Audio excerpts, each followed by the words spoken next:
St. Thomas Aquinas, Commentary on the Creed, Article 6. He ascended into heaven and sits at the right hand of God, the Father Almighty.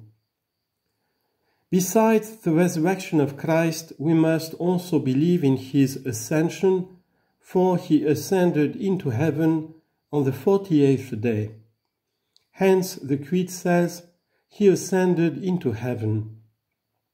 Concerning this, we ought to observe three things, viz., that it was sublime, reasonable, and beneficial. It was certainly sublime that Christ ascended into heaven. This is expounded in three ways. Firstly, he ascended above the physical heaven. He ascended above all the heavens. Ephesians 4, verse 10. Secondly, he ascended above all the spiritual heavens, i.e., spiritual natures, raising Jesus up from the dead and setting him on his right hand in the heavenly places.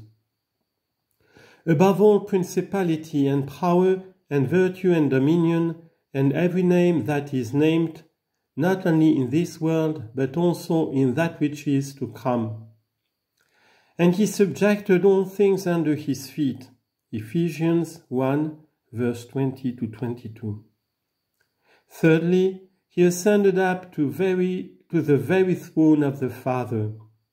Lo, one night the Son of Man came with the clouds of heaven, and he came to the Ancient of Days.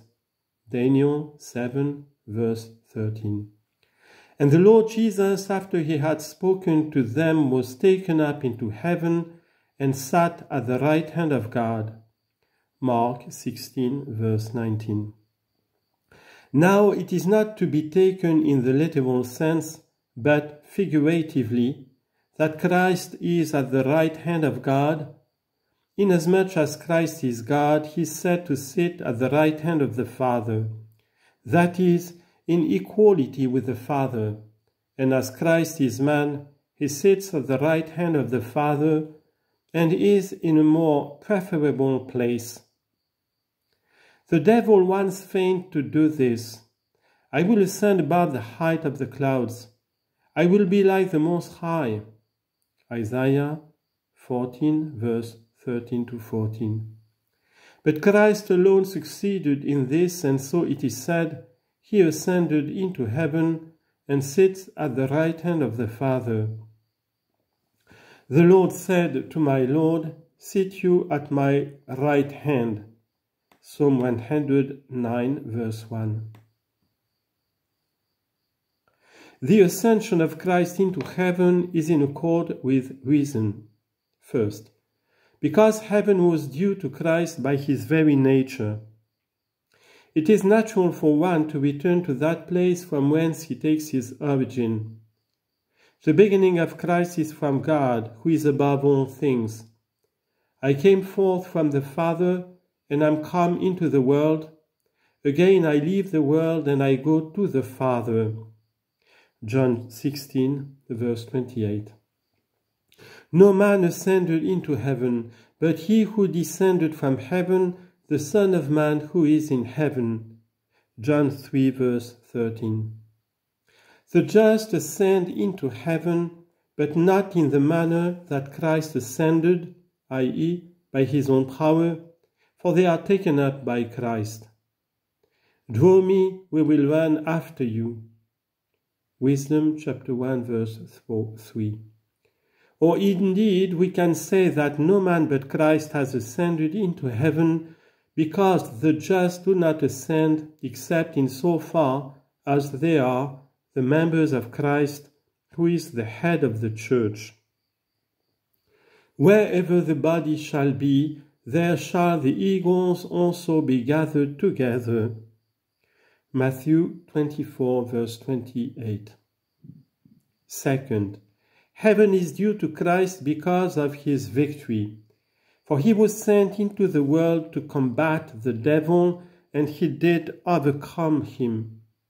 Therefore Christ deserved to be exalted above all things. I also have overcome, and am set down with my Father in his throne. Revelation chapter 3 verse 21.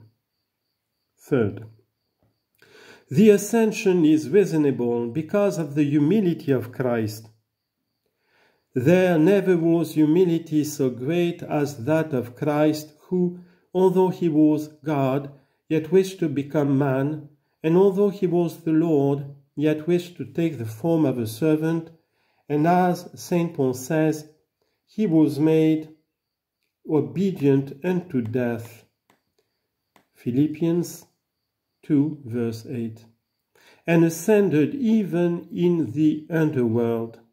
For this he deserved to be exalted even to heaven and to the throne of God, for humility leads to exaltation.